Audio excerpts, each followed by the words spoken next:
Let us now discuss the parameters which a screening test must fulfill. The first parameter that a screening test must fulfill is that of acceptability. What is acceptability? Say you want to test many people on a mass scale and you want the test to be acceptable to the people. If you are set up in your tent in a locality and you want to do a proctoscopy or a vaginal examination, tell me how many people do you expect to turn out? I am sure that nobody will come for the examination. So procedures which are painful, endoscopy, or for that matter blood collection, proctoscopy, vaginal examinations, all these sorts of examinations would fail because acceptability for these examinations is very, very poor. So the first parameter that a screening test should fulfill is that of acceptability. The second parameter is repeatability. I had also told you earlier that repeatability essentially means reproducibility, which means if the test is repeated, the results should be same. That is called as repeatability or reproducibility. Repeatability is affected by a lot of factors. A few of those factors are shown on your slide right now. The first one is observer variation. The second one is biological variation. And the third one is errors related to technical methods. Now, what is this observer variation? I am sure that in the class of physiology, you should have taken a lot of blood pressure measurements. One subject, 10 friends take blood pressure of the same subject. Most probably he was your classmate. 10 people while taking blood pressure, was the blood pressure always the same? It always varies. If 10 people take blood pressure, the values of that blood pressure vary for all the people. This is called as observer variation. There are certain tests which are prone for observer variations. For example, like I just said, blood pressure measurement, ECG readings. Again, if 10 people read ECG, the interpretations would be different. X-rays, CTs, MRIs, all these tests are highly subjective. So, if 10 people read this or 20 people read this, the interpretations would be different for almost everybody. So this is called as observer variation. The next variation that we have for the problem of repeatability is biological variation. Biological variation is variations that take place in biological parameters. Have you heard of white coat hypertension? White coat hypertension is when a doctor enters his office to take your blood pressure, the blood pressure automatically rises at the sight of the doctor. This is called as a white coat hypertension. Also, physiologically, these values are bound to change. Classical example is again that of blood pressure. 10 people take it, the values are always different. You cannot take it perfectly. Third one is errors related to technical methods. When we were doing biochemistry experiments, I always wondered if this reagent is working. If the Benedict's reagent is too old, maybe it has expired. I never could get the brick red color that was mentioned in the textbook. And this is what exactly is meant by errors in technical methods. Reagent has gone wrong, calibration is wrong, colorimeter is deficient, or the machines are not working. These are all technical errors wherein you get a false result and repeatability of the test is hampered. First, observer variation. Again, in observer variation, as you can see on the slide, there are two types: intra-observer variation and inter-observer variation. As the names are very much self-explanatory, intra-observer variation means same person takes measurement and there is a variation. Inter-observer variation means two people take measurements and there is a variation. So intra-observer and inter-observer. Let us see what can be done about these things. They can be minimized by standardization of the procedure. What is standardization of the procedure? Remember again, your physiology professor always told you, don't tell the blood pressure reading in odds. Please tell me the blood pressure reading in evens. Why did he tell that? Because there is no odd calibration on the sphygmomanometer. You only have even calibrations. So this is a form of standardization. He should have also told you that when you stop hearing the sounds, raise the blood pressure at least 20 millimeter of Hg above that level, and then you should start bringing it down. This is another guideline which is an example of standardization of the procedure. So if the codes, if the directives, if the rules of the game are set forth Initially, everybody is expected to follow the rules, and then this kind of error is expected to be minimized. So that is the first step that we can do, standardization of the procedures. Second is intensive training of all the observers. What exactly your professors did with you when you were in physiology. They trained and retrained you. They trained your ears to listen to the cardiac sounds, and so that you could diagnose accurately when the sound appears and when it disappears. Third is making use of 2 or more observers for independent assessment. This is a very good idea. You take the measurement, your friend takes the measurement. If you are very close to each other, it is good. If you have a major disagreement, you can retake the blood pressure measurements and you can see where it was wrong, how it was wrong. Second variation, as I told you, is the biological variation, also called as the subject variation, something which happens to the subject. The observer is not at fault, the fault is with the subject. Changes in the parameter observed. Cervical smears may be variable on 2 separate occasions. This can happen very frequently. Cervical smears can change. In one smear you get some cancer cells, and in another smear the smear completely looks normal. So this is a biological variation. Also, blood pressure is variable. Blood pressure is classical example. Variations in the way patient perceive their symptoms and answer. Classical example would be pain. You have some of your friends you may be knowing who writhe and cry with a small injury, and there are some others who can deal with much larger amounts of pain with relative ease. So pain is very subjective. It differs from person to person. There can be a lot of other factors also which subjects consider as normal for their age. We had seen dribbling of urine, difficulty in micturition can be considered as normal aging phenomenon by many elderly. So the tolerance to symptoms, the reporting of symptoms can vary from subject to subject. Third is a very interesting phenomenon which is called as regression to the mean. I'll try to explain this to you by very simple examples. Say for example, you are trying to count the number of times a person has common cold in a year. You ask 100 people how many times they got common cold. Some of them would tell you 2, some of them would tell you 3. But a couple of people would be there who would tell you 10 or 11 or 12. So that means every month almost they got a common cold, which is a very high number. Every month you have common cold, which is a very high number. Next year you again do the study, and this year more often than not these people who had these extreme values would have a number which is more closer to the mean. Say the mean of your study was 5. Next year the patients are more likely to report a number say 7 or 8. This goes true for the other extreme also. The people who had no common cold or had 1 or 2 episodes of common cold now are prone to report a larger number.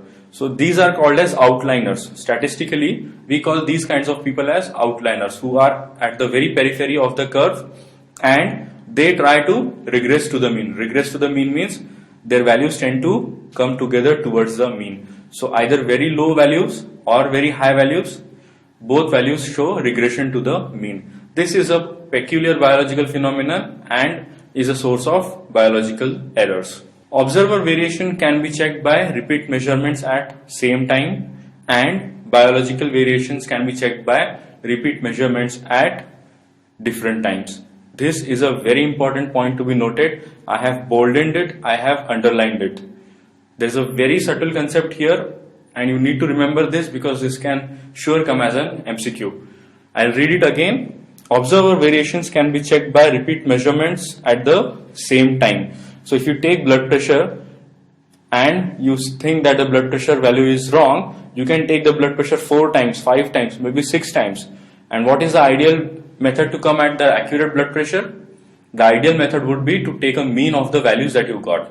So you can say, for example, you took 6 readings, you can divide the blood pressure values by 6 and the mean value that you have is actually much closer to the real blood pressure the subject is bound to have. So this is a method of reducing error for observer variation, repeating the test at the same time. For biological variations, like I told you, cervical smear, once you did it, if you repeat the test in another 5 minutes, it is very unlikely that the test will change. If you call the patient the next day and you do a pap smear or a cervical smear, you are likely to get a change. So biological variations You can combat this by repeating the measurements over time.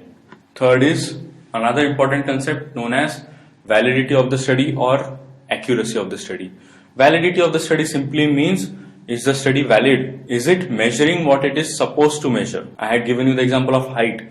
If I ask you to measure the height and you come back giving me weights, that is not valid. You gave me something I did not ask for. You are trying to measure something which was not needed. So validity is the test telling me what I want to know, or is it telling me something else? Validity refers to the extent that the test accurately measures what it purports to measure. Validity is the ability of the test to separate or distinguish those who have the disease from those who have not. Obviously, by default, the problem with us is that when you get a test report as positive or negative, not only lay people but even doctors take this at the face value. So if the report says positive, it's for all practical purposes positive. If the report says negative, for all practical purposes the patient does not have the disease. I wish this was true, but unfortunately this is not true. Why this is not true? That is what we are going to see with validity. There are two components of validity. The first component is sensitivity and the second component is specificity. Here on we are embarking on very important concepts of epidemiology and screening programs. This is a must know, highly tested in the examination and unfortunately very difficult to retain. I will try to make it as simple as possible for you so that you don't forget these concepts. Again, I have made a slide for this. I have made diagrammatic representations for this. I try to help you remember this, but you should pay attention, and this is really high yield. So let us start with the topic. This is again the same 2x2 table that you see on your slides right now. Nothing has changed. As I told you, the disease will always be put in columns, and in the rows you always have either the exposure or the test. In this case we have the test results. You see here screening test results, positive and negative, and here we have disease and not diseased. Here you have total. I have just elaborated the 2x2 contingency table so that you have various values at a go. These guys A plus B are people who were tested positive. These guys tested positive on the test. Does not necessarily mean they have the disease. C plus D are people who tested negative on the test. Again, does not mean they do not have the disease. Disease, A plus C people are the group who has the disease. B plus D are the people who do not have the disease. The total population is A plus B plus C plus D. Then obviously you have A is true positive, B is false positive, C is false negative, and D is true negative. Sometimes you will be having a cruel joke played on you, and the examiner will not write down A, B, C or D. They will write true positive, true negative, false positive and false negative. In that case, I want you to look at this diagram very carefully and study it so that you don't have to jumble up with these A, B and C, D. One thing you can remember is that the positives are at the top. So if you see, A is a positive, B is a positive. Positive people are always at the top. Here also positives are at the top, and we start with a truth. We don't start with a lie. So we start with a truth. Positives are at the top. What is sensitivity? A big topic, very important. What is sensitivity? Sensitivity is the ability of a test to identify correctly all those who have the disease, that is true positives. Before going to the technical definition, again, our style of layman language, sensitivity is sort of the English word sensitivity. I am highly sensitive. If something happens, I am affected. So sensitivity is, it is affected if something happens. Sometimes it should not be affected, but it is still affected. You say my girlfriend is too sensitive. If I buy her flowers, she's affected. If I don't buy her flowers, then also she's affected. I buy her roses, she's affected. I buy her cactus, she's affected. So she is affected by a lot of things. She is very sensitive. That is exactly what sensitivity is. Sensitivity is given by the formula A upon A plus C into 100. Why do we have a multiplier of 100? By now I am sure you know, whenever we multiply a value by 100, we are trying to convert it into a percentage. All these values are dealt with in terms of percentages, and therefore we have a constant multiplier of 100. Let us try to understand this definition. Let us try to understand this formula so that in the examination you don't have to generate this or you don't have to mug it up.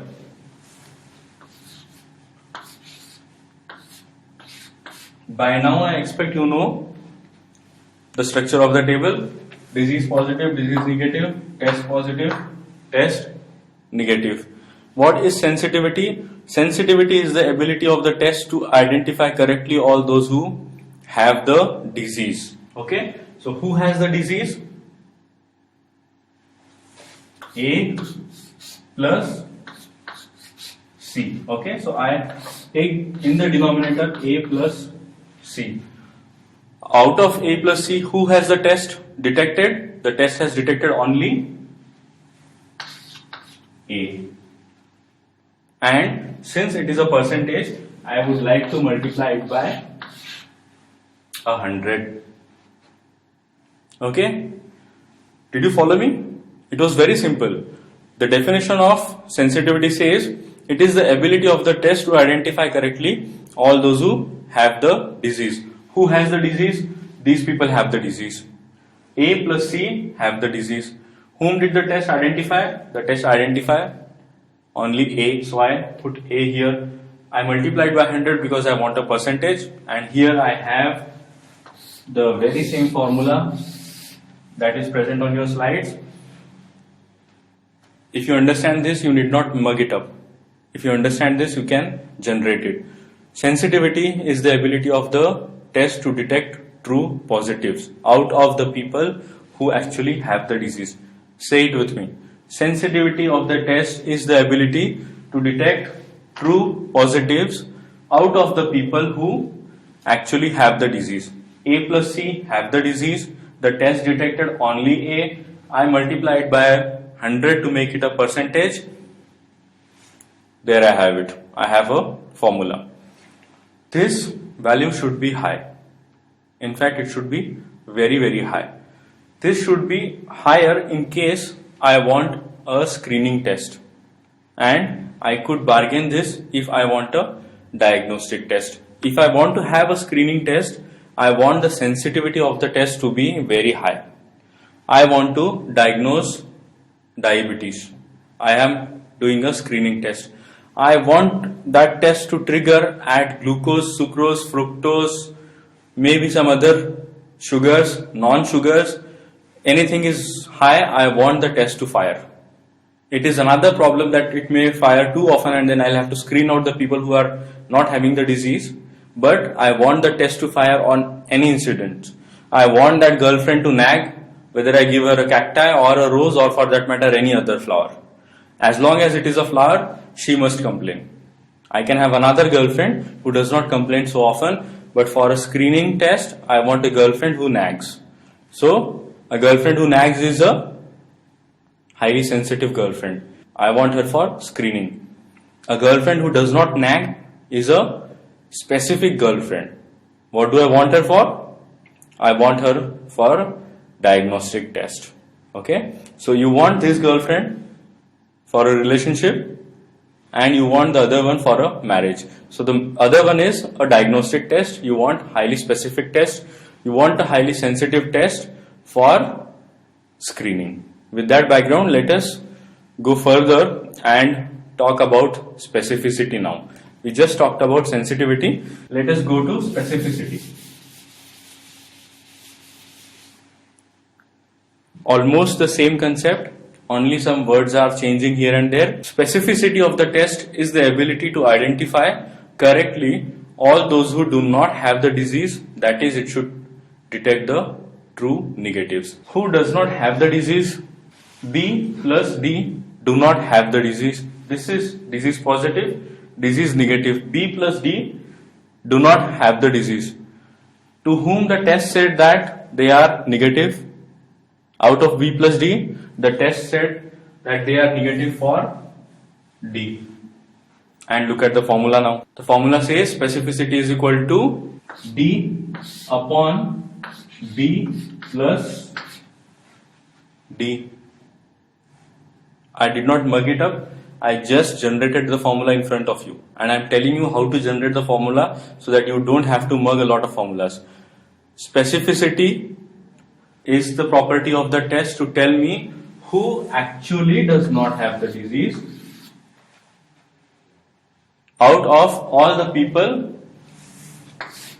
B plus D. Okay, so these are the people who actually do not have the disease, and D was the number of people that test told me does not have. So D goes into the numerator, B plus D goes into the denominator. Is something missing? A multiplier is missing. Okay, and that multiplier is again 100, because like sensitivity, specificity is also a percentage. So I want it as a percent.